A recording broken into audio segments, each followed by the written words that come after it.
महाराष्ट्र में मस्जिदों से दी जाने वाली अजान को लेकर हो रही है सियासत। दरअसल शिवसेना के एक नेता ने कहा कि वो बच्चों के लिए अजान कंपटीशन रखना चाहते हैं, जिसके बाद बीजेपी को शिवसेना को घेरने के लिए और उसके हिंदुत्व पर सवाल उठाने के लिए मौका मिल गया।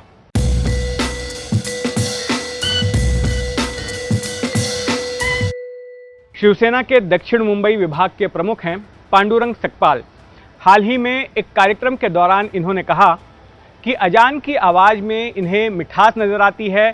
कई सारे लोग अजान की आवाज़ सुनकर अपने दिन की शुरुआत करते हैं और ऐसे नमक भर ही लोग होंगे जो कि अजान का विरोध करते होंगे। उनका सुझाव था कि वे जल्द ही बच्चों के लिए एक अजान कंपटीशन का आयोजन करेंगे, जिसका खर्चा शिवसेना उठाएगी। ये बयान उन्होंने एक निजी चैनल को दिया था, एक स्थानीय निजी चैनल है उसको दिया था, और ये कार्यक्रम एक ऐसी जगह पर हुआ था जहां पर ज़्यादातर श्रोता मुसलमान थे।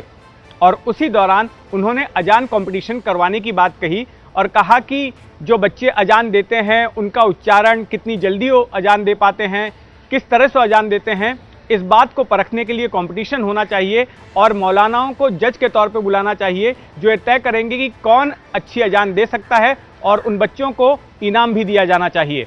सकपाल का ये बयान जैसे ही वायरल हुआ, बीजेपी को शिवसेना को घेरने के लिए एक मौका मिल गया। बीजेपी के तमाम नेताओं के एक के बाद एक बयान आने लगे और शिवसेना के हिंदुत्व पर सवाल उठाया गया। बीजेपी के महाराष्ट्र में प्रवक्ता अतुल भलकलकर ने कहा कि शिवसेना एक दोगली पार्टी है और शिवसेना जिस तरह का बर्ताव कर रही है इससे वो ओवैसी से ज़्यादा सेकुलर नज़र आ रही है। बीजेपी नेता राम कदम ने कहा कि शिवसेना गिरगिट से भी ज़्यादा तेजी से रंग बदलने वाली पार्टी है। राम कदम का कहना था कि सत्ता की खातिर शिवसेना ने हिंदुत्व के मुद्दे से समझौता कर लिया है और अब वो शिवसेना नहीं रह गई है जो कि बाला साहेब ठाकरे की शिवसेना थी। दरअसल शिवसेना की पुरानी इमेज एक कट्टर हिंदुत्ववादी पार्टी और मुस्लिम विरोधी पार्टी की रही है। जो अजान का मुद्दा है उसको लेकर भी शिवसेना का एक रवैया था। शिवसेना प्रमुख बाला साहेब ठाकरे, दिवंगत बाला साहेब ठाकरे अजान को लेकर, लाउडस्पीकर पर दी जाने वाली अजान को लेकर विरोध करते थे और सड़क पर नमाज पढ़ने का भी वो विरोध करते आए थे।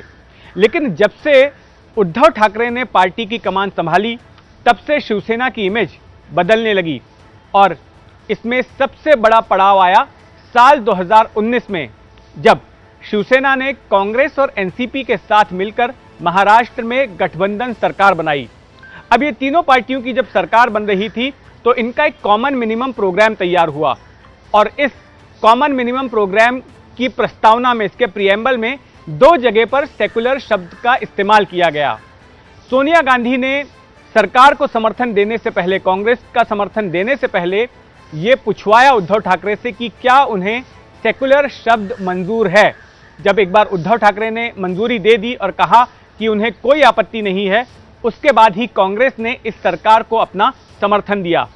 लेकिन ये एक बहुत बड़ा बदलाव शिवसेना में माना जा रहा था कि जिस शब्द के खिलाफ शिवसेना इतने दशकों से राजनीति करते आई थी, उसी शब्द को शिवसेना ने सरकार बनाने के लिए आत्मसात कर लिया। उद्धव ठाकरे के मुख्यमंत्री बनने के बाद से बीजेपी लगातार शिवसेना के हिंदुत्व पर सवाल उठाते आई है। हालांकि शिवसेना का अभी भी स्टैंड बना हुआ है कि हम एक हिंदुत्ववादी पार्टी हैं और ये जताने के लिए शिवसेना के नेता खुद उद्धव ठाकरे सरकार बनने के बाद में अयोध्या भी जा चुके हैं। हाल ही में महाराष्ट्र के राज्यपाल भगत सिंह कोश्यारी ने भी शिवसेना के हिंदुत्व पर सवाल उठाए। दरअसल राज्य में लॉकडाउन के दौरान तमाम धर्मस्थल बंद कर दिए गए थे, मंदिर बंद कर दिए गए थे और जिसके बाद ठाकरे सरकार पर लगातार बीजेपी और दूसरी धार्मिक संस्थाएं ये दबाव बना रही थी कि मंदिरों को खोला जाए। लेकिन ठाकरे सरकार ऐसा नहीं कर रही थी क्योंकि महाराष्ट्र में जिस तरह से कोविड-19 के मामले बढ़ रहे थे उसे देखते हुए सरकार को ऐसा लग रहा था कि अगर मंदिरों को या धर्मस्थलों को खोला गया तो मामले और ज़्यादा बढ़ जाएंगे और कोविड का संक्रमण और बड़े पैमाने पर फैलेगा।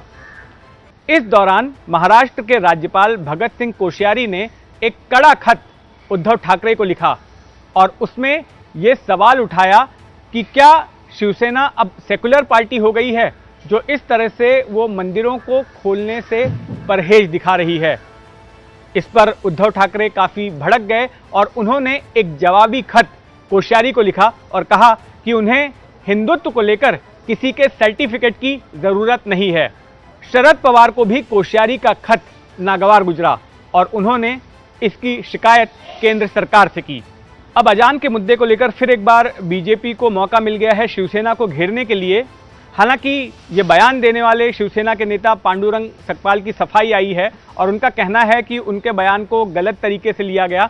दरअसल वो तो एक सुझाव दे रहे थे कि कोविड की महामारी के चलते अगर इस तरह का आयोजन करना है तो किस तरह की सतर्कता बरतनी चाहिए और इसको राजनीति और धर्म से जोड़कर नहीं देखा जाना चाहिए। एक तरफ सकपाल ने अपनी सफाई में बयान दिया तो दूसरी तरफ शिवसेना ने बीजेपी पर पलटवार भी किया। शिवसेना की ओर से 2 तस्वीरें जारी की गई।